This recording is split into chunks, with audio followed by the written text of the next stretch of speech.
আজকে গিয়েছিলাম একটা অন্নপ্রাশন বাড়িতে। তো চলো যাই এখন ভেতরে গিয়ে দেখি। তো মা এখন সামনে যাচ্ছে, ভেতরে যাচ্ছে। অন্নপ্রাশন হয়েছিল ভবনে। তো আজকে আমি এই চুড়িদারটা পরেছিলাম হালকা কালারে।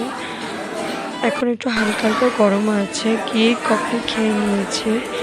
তারপরও খেয়েছিলাম ফুচকা, যেটা দেখাতে পারিনি ব্লগে। তো একটু আনকমফোর্টেবল ফিল করছিলাম, লোকজন তাকিয়ে দেখছিল, তো সেজন্য করতে পারিনি। এখানে কিছু লোকজন ছিল, বাকিরা খেতে বসেছিল। বিশেষ করে ওপরটাতে বেশি ভিড় ছিল, যেখানটাতে খাওয়া দাওয়ার ব্যবস্থা ছিল সেখানটাতে।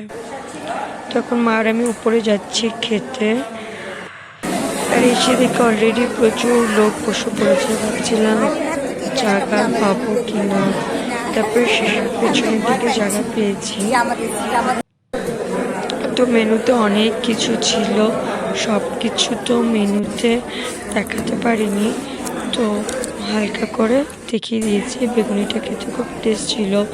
ভাত, ডাল, মাছ, মাংস, দই, মিষ্টি, আইসক্রিম, পান সব কিছুই ছিল।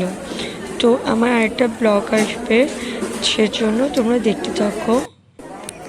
ভালো লাগলে প্লিজ লাইক, শেয়ার, সাবস্ক্রাইব করো। আরও নতুন নতুন অনেক ব্লগ আসতে থাকবে, দেখতে থাকো।